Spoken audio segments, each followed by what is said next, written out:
Good morning, everybody. Good morning. Tim's going to be focusing in on where we are to date with F11 and then talk about our strategic plan into 2016 going ahead and looking forward. So without further ado, Tim, our CEO, is going to take us on a journey. Okay. Well,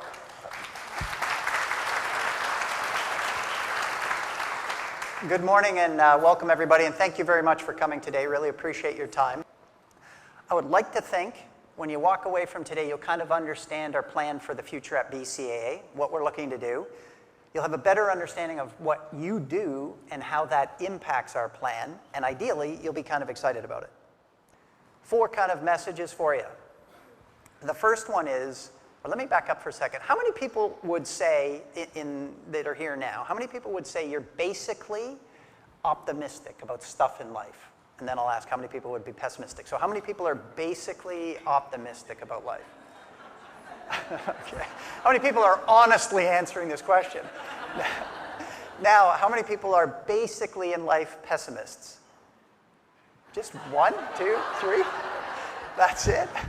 Okay, well, we're a pretty optimistic bunch. I'm a bit of a serial optimist. I will openly admit that. But I think even for those 3 pessimists in the room, you're going to find it's really hard to be pessimistic about how well we're doing so far this year. It really is. So almost by any measure you look at it, we're hitting the ball out of the park. We are having a really good year. Now, as a wise person once told me, yeah, that's great, but don't worry, bad news will find you fast enough. I'm quite sure that stuff will go wrong. I'm sure by the time we all get back to our desks, there will be member complaints or there'll be emails with issues and all of that sort of thing. But right now, let's just enjoy this because so far we're having a pretty good year. And what I'd like to make sure that you kind of take away from today is that we're really on track. So the strategy that we put in place about 1.5 years ago is absolutely working. It's doing what we thought. In fact, I'll be honest, it's exceeding my expectations. Because of that, we're going to stay the course. So hopefully we're not going to do these big swings back and forth all the time. Well, we were going to go there last year, but let's forget about that and go over in this direction. We're not going to do that. We'll hopefully set the course, chart the course, head in that direction, and then we may make fine adjustments along the way or mid-course corrections, but we're not going to say, forget everything that we thought of last year, let's go in a totally new direction. Now, I will say, all strategies change for enough money. So if we came up with some big idea that we haven't thought of yet, we might change our strategy. But right now, we're pretty clear on where we're going. It's working, and we're going to stay the course. Having said that, though, we're also listening. So we spend a lot of time listening to you and BCAA team members. To our members, we do an extraordinary amount of research. I was just on the phone with the CAA national CEO who said they'd like to see more clubs in both Canada and the US doing what we're doing in terms of the Voice of the Member program that we have. So we've listened to a lot of stakeholders. We listened to the United Way. We listened to the Road Safety Foundation. We listen to all kinds of stakeholders and try and incorporate that into our thinking when we say, here's where we're going to go for the next 5 years. And then once we say, okay, that's the direction, which we'll talk to you about in a second, and it's not rocket science, by the way, it's just some pretty basic stuff, and we're trying to keep it really focused and simple. But once we head in that direction, we know that we're heading in uncharted waters because we're talking about the future. So stuff is going to go wrong. We don't know what that will be, but we know whatever we think is going to happen in the future will change. And more competitors will come into the marketplace. ICBC will do something. Roadside assistance trends will change. There'll be stuff that happens in the future.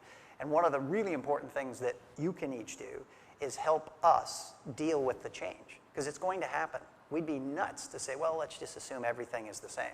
And I think great organizations try and shape the future or drive the change rather than have change done to them.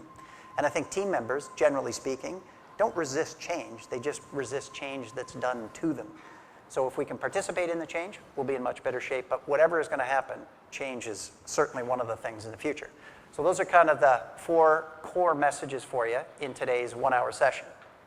We're building an even better BCAA. BCAA is great now, and we're trying to make it even better. And what that means is essentially build on the successes of the past, not ignore them, but look to the future. It also implies, to me anyway, continuous improvement. So there's no one thing that we're going to do and then we'll be done. We'll constantly be getting even better. And the last or third thing that's really important in that statement is BCAA. So what we're looking to do is build the BCAA brand. It's the most privileged asset of anything we own. It's been around for over 100 years. It's very recognized, and it's very trusted. British Columbians have told us that time and time again. We want to do everything under the BCAA brand. Now, that isn't a right or wrong, by the way. If you look what Alberta's doing, so the Alberta Motor Association isn't necessarily doing everything built on the AMA brand. They bought a bank, and they're expanding it nationally, and the name of the bank is Bridgewater Bank, so they're not using the AMA brand. But here, we've looked at it and said, look, we got a great opportunity in British Columbia, and we can keep growing for a long time in BC. So we don't need to expand outside of BC, and we've got this unbelievable brand. So why would we introduce anything else? It's kind of like Coke, then they came out with Diet Coke, and then Coke Zero and those sorts of things, but they're staying with the Coke brand. We're not going to throw out the BCAA brand and come up with some other one because it's too powerful. But all of this wraps up, I hope you'll agree, into something that's kind of special and pretty unique. And we put together a little video here to just give you a perspective on what we're trying to do in terms of building an even better BCAA and the different ways you can look at that from different stakeholders out there in the community. So we'll play that for you if we can.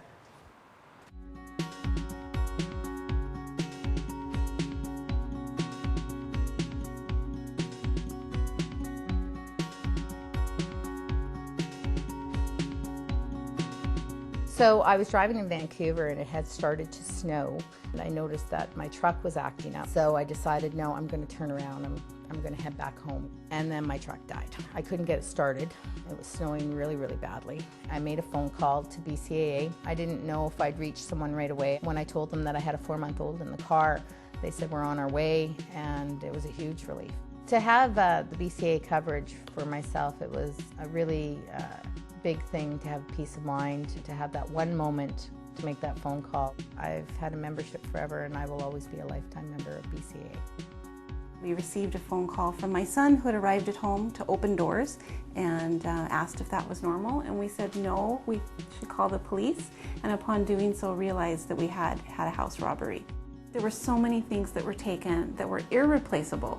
The photographs that were on the electronics that there were no other copies of.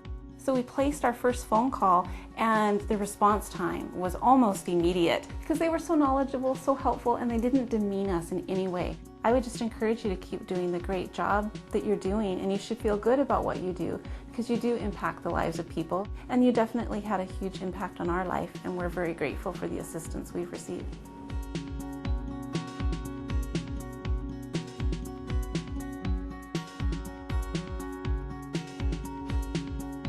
Thank you for calling BCAA. Jan speaking. How may I help you? Well, I'm actually at a vineyard in Abbotsford.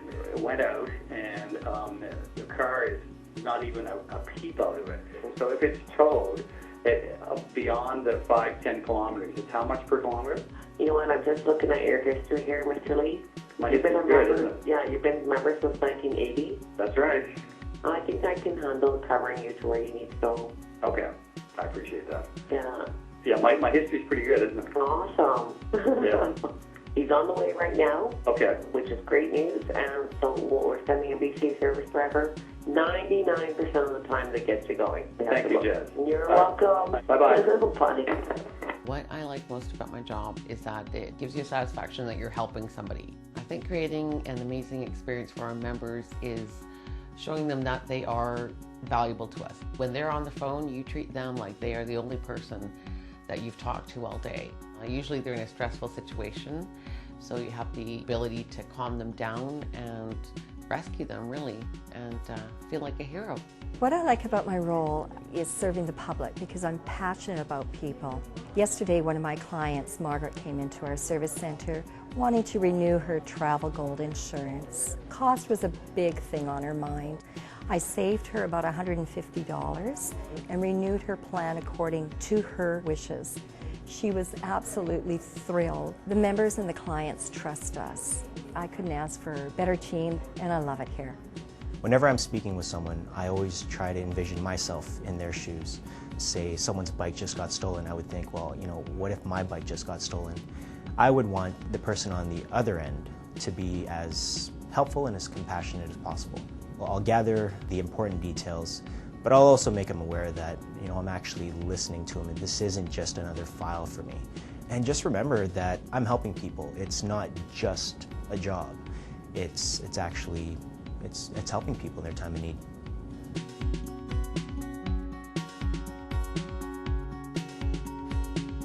I know from my experience as a teenager some 40 years ago that the BCAA has the ability and the opportunity to touch young people's lives. Through enforcement, we touch a very small percentage of the population. Through the awareness and the public education that's done by the BCAA, we touch a much greater part of the population, and we can affect the driver behavior and road safety through that partnership. The partnership between BCAA and United Way is really very important for us. We see it as a true partnership, and especially in that we know that every year we can count on BCAA and its employees to continue to support us. And in turn, then we're able to continue to support the community in so many important ways. The BCAA United Way team is awesome. They really are very energetic and they have so many great ideas that they bring to the table. It's so much fun to work with them. Honestly, they really make my job a lot easier.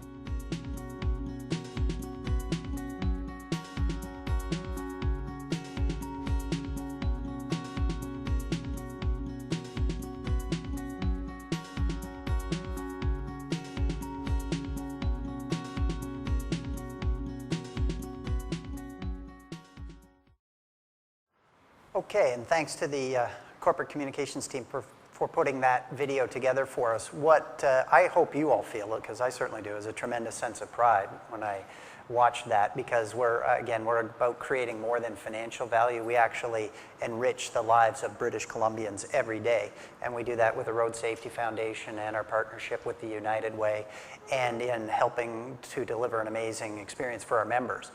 But let me also show some numbers that each of you have helped us create. And these are just some of the examples of the successes that we're experiencing so far this year. So our fiscal year, not our calendar year, but when we keep track of things for financials and all of that stuff, as everybody probably knows, it starts on October 1st and ends on September 30th. So if you look at October 1st through to the end of June, that's where most of these results are coming from.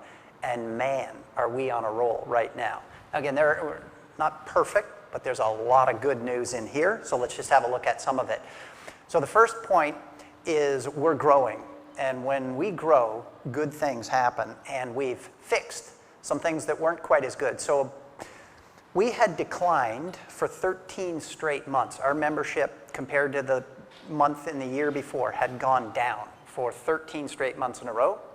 Now, thanks to everything that everybody's done here and all of the other almost 1,000 team members in total, we've reversed that, and we've now generated growth year over year for 15 straight months on our membership. So this is the number of members we have and the percentage of growth that we generate.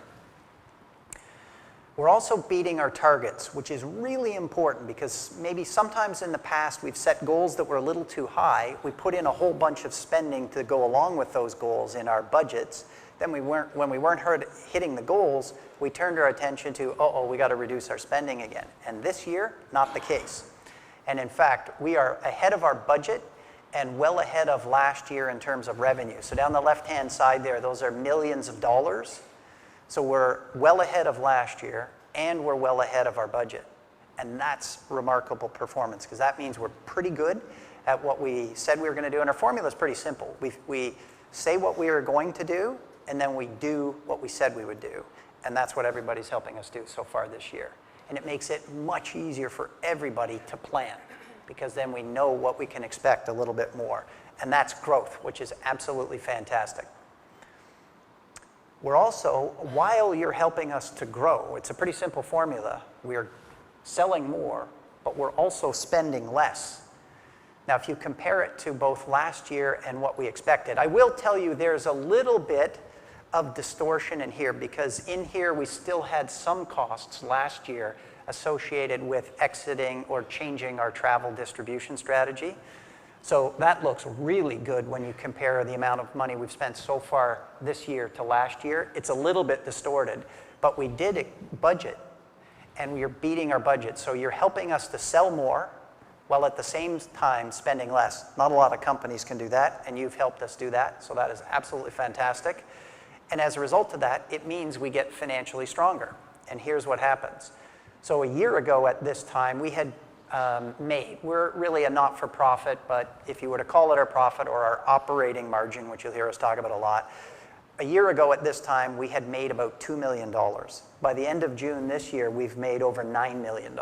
And that's simply because we're selling more, we're spending less, and that's leaving more money left. When we have more money at the bottom line, that's good for us in a lot of ways. It lets us invest more to build an even better BCA going forward. We can invest to grow. It also means that if we continue, and I'll explain what will probably happen in the last 3 months of the year, but if we continue, we're on track for an employee profit sharing payout as well.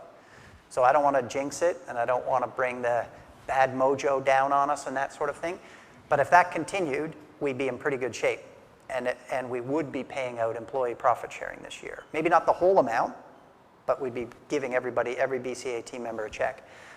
Now, 2 things that can happen there. One is in the last quarter of the year, so that's July, August, and September, that typically is a time of year where we don't do as well because we pay more insurance claims and our sales aren't quite as high. So that number will probably go down a little bit by the end of the year. That's one. The second one is there's a lot of risk in our home insurance claims in the summer months. So if we get clobbered with a lot of wildfires, that can really hurt us. In September last year, we had in total about $1 million of surprises in September. If that happens again, the employee profit sharing payment might not be quite as big, but we're in pretty good shape to finish the year. So the 3 pessimists in the room, you can count on all of the wildfires happening, but everybody else, let's be pretty careful when we're out there camping during the summer. But that is remarkable. Absolutely incredible performance, and that's the kind of stuff in terms of profit growth that you see really high growth companies doing. It's pretty rare for a company that's been around 100 years to grow that much on the bottom line. And thanks to you, we're doing it so far this year. And probably even more exciting than that, because I'm pretty sure if this number moves in the right direction year over year over year, we'll be in great shape. And it is. So what we look at is how satisfied our members are. And basically, it's called Net Promoter Score, but if you forget the name, here's what it means. We go up to members and ask them, would you recommend us to your friends or family? And the reason that that's important is there's a whole bunch of research out there that says if you're willing to put your personal reputation on the line with somebody that you care about, who's typically a friend or a family member, and you will recommend a service, that means you really believe in it. And that's what these numbers represent. And we actually then take all of the members that would recommend us and deduct the members that say they wouldn't recommend us. And what's left is this number. And this is already really high. So I don't know what the average would be for consumer companies, for example, in North America, but my guess is it's probably somewhere around 40, 45, somewhere like that. So we're already way better than most. And it's getting higher, thanks to everything that you're doing here. So in terms of delivering an amazing member experience, we're headed in the right direction. So thank you for that. So then you say, well, let's compare ourselves to AAA and CAA. If you do that for roadside service, and you say, take all of the CAA or AAA organizations that are roughly the same size as we are, which is just under 800,000 members. So anybody that's got maybe 250,000 members to about 750 or 800,000 members, how does our satisfaction score compare with theirs on roadside service? Well, for roadside, we're number 1 when we compare against clubs that are about the same size as we are. And if you look at everybody, we're number 7 in North America. Pretty remarkable. In terms of home insurance satisfaction, 2 out of the last 3 years, we've had the highest customer satisfaction score as measured by a really credible independent company, J.D. Power. We've had the highest in home insurance customer satisfaction for 2 out of the last 3 years. Last year, we finished 4th nationally and 1st in BC. Again, thanks to everybody that, either that creates the experience for the member or helps enable those who do. That's pretty incredible. What's a little scary about this, again, for the pessimist, is there's a couple ahead of us that are just direct sellers of insurance. So they do it online. They don't have a physical presence. And that's something that we need to be careful about. Because if you can deliver a great customer experience without needing face-to-face contact, that could come back and hurt us. But to try and get ahead of that, one of the things that we're doing is we're spending about $2 million to completely redesign bcaa.com. So we're ready if people start attacking us in that online channel. We should be there with a much better, easier to use, more friendly website. So on top of everything else, I think our team is getting stronger. One of the things we're doing for sure is with the senior leadership team, we're more diverse now than we were in the past. And that one's really important to me. I believe strongly that we should mirror the communities in which we live and serve. And that's been a big plus. We've also, for the first time in our history, developed a process that we look at all of the leaders in the organization and try and figure out what's their next move, maybe what's their next move after that, what's their long-term potential, and how should we invest in developing them, so that we can kind of have this steady stream of leaders that will be with us as we grow for decades to come. First time in our history we've ever done that. Over 50 of our 1,000 team members have been promoted so far this year. We're out there. Where's Armin? There he is. If you can shake this man's hand, because we're trying to hire more and more team members as fast as we can, so we want him to be healthy and productive and sitting back down and hiring people. And we put over $1 million in training our team members so far this year. So we're growing, we're selling more, we're spending less, we're making more money, our members are more satisfied, and our team is getting stronger. So that is a remarkable difference, but we're not done yet. In addition to that, the impact that we have on our environment is going down. So if you look at these numbers, what they measure is tons of greenhouse gas emissions. And if anybody really knows what that is, come and see me after and you can explain it to me. But it's basically the junk we dump into the environment. And the smaller the number, the better it is. And this is kind of one number that lets us look at all of the activities that we have and get a sense for, is the impact we're having on the environment going down or going up? And the good news is it's going down. Now, part of that is because our team size about 2 years ago got smaller. So when our team members left us when we changed our travel strategy, just because we have fewer people means we have a smaller impact on the environment. That's part of it. But we continue to make gradual improvements, and we got a plan in place to keep going further. Not a lot of organizations, I would say, though, could point to their carbon footprint and say it's 20% less than it was in 2007. And what do you think our biggest contributor, by the way, is to our carbon footprint? The number one thing. That's what you would think, tow trucks. It's actually not. It's paper, believe it or not, right now. And Westworld is the biggest culprit. So Westworld's a really important publication for our members. Part of the reason that that's gone down a little bit is we've shrunk the size and the weight of the paper that we're using in there. We tried to go with a paperless version in the past, and it didn't work very well. Our members really didn't like it. But we haven't cracked the code on that one or figured out how we'll do it yet. But before you hit print, think about it, because I think it's about 27% of our carbon footprint is paper, believe it or not. Blows me away.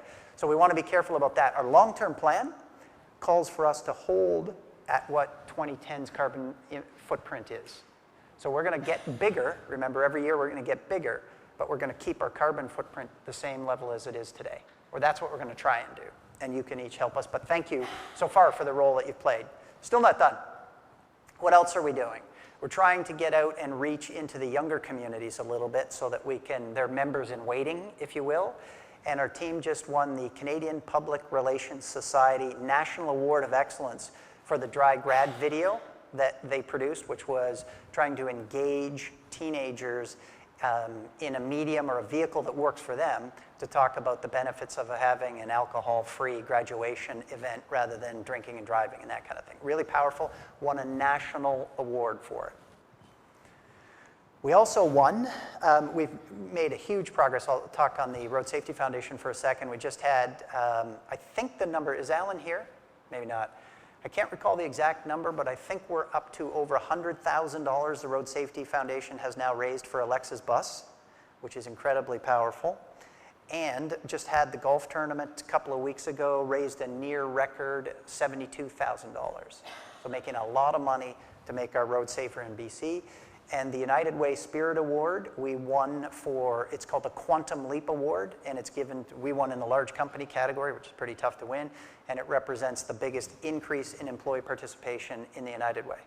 So if you look at it almost any way, whether you look at it financially, from a member satisfaction point of view, from a growth, from a reduced spending, from a profit, from a environmental impact point of view or a community impact point of view, we're hitting it out of the park this year.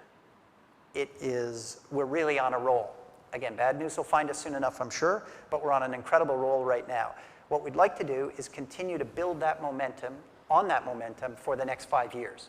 We're trying to keep it really simple, and that's, I think, one of our weapons against our competitors is they can worry about all of these complicated things. We're just going to do some basic stuff. Somebody breaks down at the side of the road, we help them.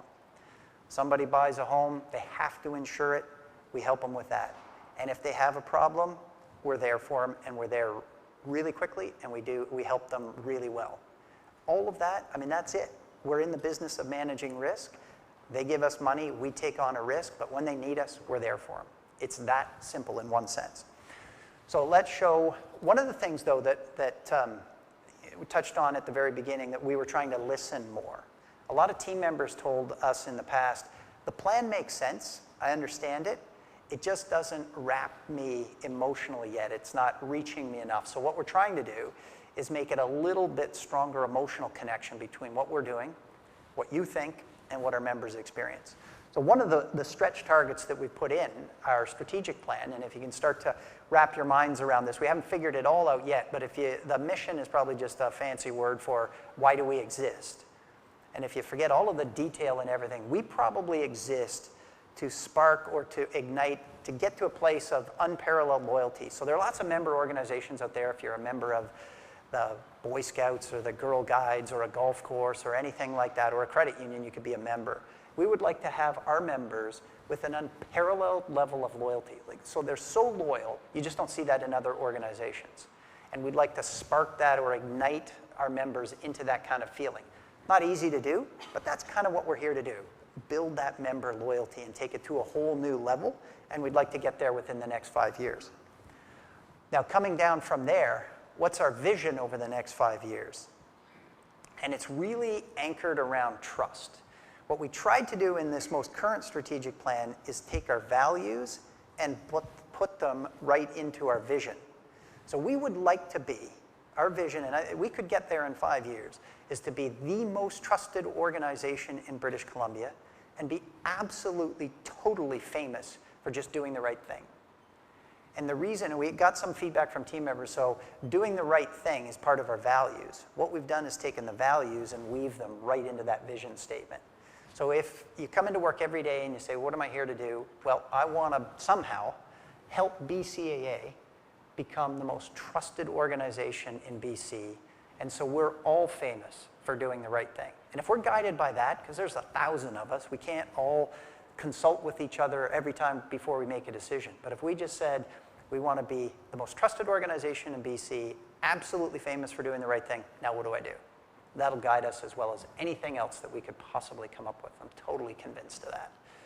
So that's the vision that we're trying to achieve, probably within a 5-year time frame. We then said corporate strategy, there's a whole bunch of stuff written on it. I think I Googled it and there were 100 million hits or something like that. You put all of that aside again and you say, what does it really mean? To us, it kind of came down to where will we compete and how will we win in that competition? Because fundraising, for example, the United Way will tell you, is as competitive as any other business out there. So we may have some parts of our operation that are not for profit, but we still have to compete, we have to deliver a great service, and we have to do it at a low cost. So we've decided we're going to compete in British Columbia. No right or wrong there. Again, the example I gave you earlier, Alberta is not doing that. They're rolling out across the country with their bank. But the reason that this makes sense to us, and it's remarkable, is if you stop British Columbians on the street right now, stop 10 of them and say, name all of the home insurance companies you can think of. 2 will name us. Even though 2 of the last 3 years we've had the best home insurance satisfaction in Canada, only 2 will name us. They just don't think of us. So we look at that and think, wait a minute, we're arguably the best in the country, but nobody knows about us in home insurance. That's just in BC. So if we could take that 2 and make it 5, maybe we could more than double our home insurance business. That's the theory. So we haven't proven it, but that's kind of our theory. And how will we take that 2 and make it 5? Well, we'll advertise a lot more. So we'll spend a lot more on marketing. It's a bit of a bet or a risk, but we think it's one well worth taking. But we can more than double our home insurance business just in British Columbia. We don't have to expand outside of BC.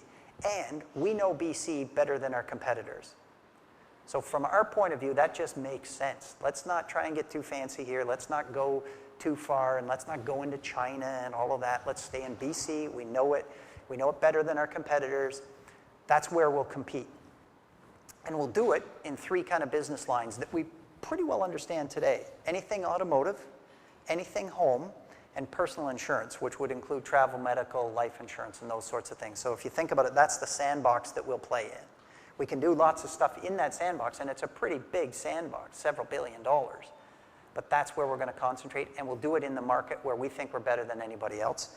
And how will we win? Typically, there's 3 ways you can win. You can either be the lowest cost, like Walmart.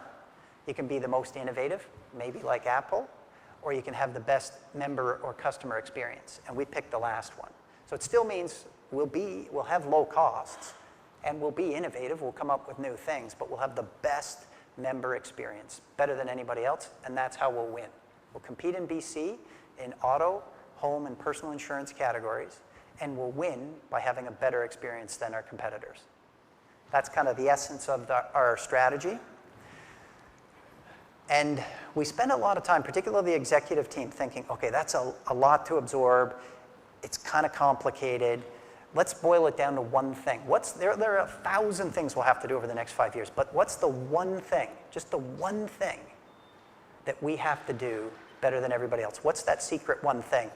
If we can get bigger every year, that means more British Columbians are spending their hard-earned money with us, and they're doing it under the BCAA brand. And that's probably the best indicator there is of understanding whether what we're doing is working. So if they put more of their hard-earned dollars and trust it with us, or to us, under our brand, that means what we're doing is pretty good. And the more that happens, the better we are. Not easy, and there's a whole bunch of companies out there that are much bigger than we are, and quite frankly, meaner than we are, who are trying to take our members or our policyholders away from us. But if that happens, we'll figure out everything else. If we're getting bigger every year, we'll figure out how to manage the exposure that we have if there's a repeat of the Kelowna wildfires or if there's an earthquake in BC. We'll figure out all of that. We'll figure out how to be just a little bit more productive every year so that we can be financially stronger. It's when that isn't happening. So before, when you saw our membership declining like that for well over a year, that's where it's a lot harder. And that's where it puts a lot more pressure on us. But if we can figure out how to just grow, the rest we'll figure out. We don't have all of the answers, but if that's working, it'll be a lot easier for all of us. So that's one of the things you can take away is keep us, if there's something in the way of us generating growth, help us take that barrier down. But having said that, we could easily grow. We could blow our growth numbers out of the water for about 2 years. Very simply, we'd write a whole bunch of home insurance policies that we know are bad risks and the people will claim shortly. But for 2 years, our revenue would look great. Then their houses would all burn down and we'd be out of business. So we're not going to do that kind of stuff. We're not going to be stupid. We're going to be conservative. And the nice thing about our business is it's kind of a steady business. So if you sell remote control units, if you sell one this year, you got to work just as hard to sell one the following year. Most of our businesses aren't like that. So if we sell a roadside assistance membership, on average, 9 out of 10 people will renew the following year. So we just maybe have to sell 2 more, not 9 more every year. Same with insurance policies. Generally speaking, maybe we've got a couple of exceptions, but generally speaking, if a policyholder buys our policy in home insurance, for example, 92% of them will renew with us the next year. That's a fantastic business model that we've got. It's a great kind of business. So it's much more sustainable. And the third line that we've got on there is conservative. We're probably not a really sexy, high-risk kind of company. We're just a basic organization that offers good value to its customers at a fair price. So we're going to be relatively conservative. We'll take risks, We'll absolutely take risks. So we're going to put more money into marketing next year, which is a big risk. We're going to put $2 million into BCA.com, which is a risk. But we're doing it, we will take a risk if we understand it. We're also going to be pretty conservative in the sense that we don't borrow a lot of money. Well, how much long-term debt or loans do you think BCA has? None. None. We have no long-term debt. So if interest rates go up, it doesn't hurt us. We are incredibly conservative when it comes to that. In fact, we got a bunch of cash sitting in the bank, which we invest, which makes money, but we don't borrow money, and that's a pretty conservative way to be, and probably a good way to be. So 5 ways that we will get to that place of being the most trusted organization in BC, absolutely famous for doing the right thing. And I'll go through them pretty quickly. The first is we're going to invest. So we've got this money in the bank. We're going to put it to work for us. We're going to put it to work in building our brand. So we met with the marketing team yesterday and talking about how we're going to invest an extra $500,000 in television advertising. And what's a really good sign is 3 months ago, we surveyed British Columbians and asked, tell us all of the home insurance companies you can think of. And 22 out of 100, or 2 out of 10, came up with it, but it was 22% mentioned us. We put that new television commercial, if you've seen on air, now it went from, within 3 months, it went from 22% to 27%, which is a pretty big move in a fairly short period of time. So we're going to put more money behind that. We'll try and figure out our member value proposition. That'll take years, and we're not the only ones trying to figure this out. Every automobile association around the world is trying to crack the code on this one. It's not going to be easy. 5 years ago, 7 out of 10 members called us for help at the roadside, on average. 5 years later, it went from 7 out of 10 to 5 out of 10. That's a big decline. So our members are telling us they don't use it as much. It isn't as important to them, so we have to find a way to put a whole bunch more value back into our membership. And there are some short-term things that we'll do, but it'll take a longer time to figure out exactly how we'll do that. And then we'll look at getting into BCA-branded businesses. So we'll look at some new business opportunities. But remember, they'll be in home or automotive, home, or personal insurance. So that's where we'll play. Because we got lots of room to grow in British Columbia. So our secret here is figuring out how to a way to keep those growing, the roadside assistance and insurance businesses that we have now, keep those moving along while at the same time maybe doing some experimenting on some new stuff. So a lot of times I get asked, hey, what's all the new stuff we're going to work on? It's kind of fun, but let's not forget we got lots of room left to keep growing in the stuff we already know and do really well. And that's an easier way to grow. It is less risky, it's less complex, just a better way to probably grow. But we'll look at some new stuff too. The second one is make sure we continue on our quest to deliver an amazing member experience. 3 other things. We've got to be more productive. Our competitors, generally speaking, are much bigger than we are. And they have a lot more money than we do. So they have the advantage of being bigger, and they have this scale that they can capitalize on. We have to be smarter so that we can be more productive every year. And what that really means, guys, if you boil it all down, it means the cost to operate BCA every year has to grow at a rate that is less than our revenue grows every year. It's kind of that simple. And as long as that happens, it means we're becoming more productive. And we don't have to be a lot more. So if we grow at 6% a year, if our sales or our revenues grow at 6% a year, we just have to control our costs to grow at maybe 3% a year. We just have to get a little bit more smarter every year. The fourth one's a really important one, though. We're, in the end, in the business of taking risk. We'll take risks, as I mentioned before. We just won't take risks we don't understand. We have to be really disciplined about how we do it. And the last one is we'd like it to be a great place to work. I think BCA is a pretty special place right now, and I'd say it's great, but we want it to be really great going forward, which is kind of fun. The kind of thing, like when we say building an even better BCA, we're just trying to build the kind of company that we would all want to work in. And I promise you that the executives or your senior leader, your boss, your supervisor, they do not wake up every day and say, how can I come into work and screw up your life today? I guarantee you they don't do that. But sometimes you take 1,000 people and put them all together, bad stuff happens, and you think, well, wait a minute, that doesn't make sense. But one big step that we can make going forward on that 5th point is just try to understand why BCA is trying to do what it is. Because we're not the brightest people in the world, but we're not dumb either, and usually when we do something, there's a pretty good reason behind it. Just try and understand what that might be. So here's what our targets are for the long term. and I'll go kind of quickly. So 5 years from now, if you're standing up 5 years from now, what do we hope we've done? The first is we'd like to have the most trusted brand in BC. And that's pretty easy to figure out. We're just going to ask a whole bunch of British Columbians what organizations. It could be the firefighters, it could be the RCMP, it could be the United Way, it could be the Road Safety Foundation, or it could be BCA. Which one do you trust the most? Now, we do pretty well right now. But which one do you trust the most? We hope that'll be us in 5 years. Membership growth. We are looking to grow our membership at about 1.5% a year. Why 1.5% a year? Because that's about the rate of the BC population growth, or what it's projected to be anyway over the next 5 years. So I'd love to stand here and say, you know what, we're going to grow at 20% a year. Come on. I don't think that's very easy to do, and I don't think it's very practical. So let's pick a goal that we can probably achieve and stick with that, and that's the rate of the population growth. The next one, though, and I'll explain what that means, non-membership revenue growth. So when somebody pays us money, that's revenue. Membership is about half of that. The other half is insurance and everything else. So our membership revenue is going to grow at about 1.5% a year.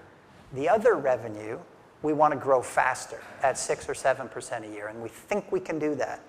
The markets in which we compete aren't growing that fast, so that means we have to take share from somebody else. But one of the ways we're going to do that, put more money into advertising, so more people in British Columbia will be aware of our services, and then hopefully come and give us a try. And we're really confident once they try us, they'll stay with us. But that's what we're trying to do. That's not easy to do. Play with your calculator at lunch or something like that and see how hard it is. How that number gets big in a real hurry. So if you take $100 and increase it by 6 to 7% a year every year, that's really hard to keep doing it. But we think it's achievable. And at the same time, then we have to do what I talked about earlier, which is keep our expenses growing. They can get bigger every year, but just at about half the rate of our revenue growth. In the past, where we've kind of maybe missed it, is our costs have grown right at the same rate as our revenue growth, and that means we aren't getting financially stronger. We'd like our team engagement to be between 70 and 75%. Now, why not more than 75%? The more, the merrier. Well, that could be, but I know if it was 99% to get there, we'd have to triple all of your salaries, and that would be good for about 6 months, and then we'd be out of business. People are the biggest cost at BCAA. So we want our team to be very engaged. We want you to really enjoy what you're doing and be part of building an even better BCAA, and we think those are the kind of numbers that will get there. And as I mentioned earlier, we don't want our impact on the environment to get any larger going forward. So if we can do all of that, here's what will happen in about 5 years. The operating margin, or our profit, will be double what it is today. I mean, that's amazing for a company that's been around for 105 years. But in addition to that, the value of BCAA would double in 5 years. So the way we take it is net assets. It's the best thing for those of you that watch the stock market. It's like the value of a stock. But if you take what we own and subtract what we owe, what's left are our net assets. So it's basically how much we're worth. If we do what I just showed you earlier, our net assets will double in 5 years. Again, not a lot of 105-year-old companies are doing that. We'll have the most trusted brand in BC, and we will all be earning more money. Our paychecks will be bigger, and we'll have been the beneficiaries of a whole bunch of training along the way. So whether you stay or whether you want to go somewhere else, you'll be a much more marketable professional. That's what happens after 5 years. Thank you, Tim, for a great update, and thank all of you for coming, spending an hour with us, and learning more about where we are today. So thank you. Great. Thank you, everybody. Thank you.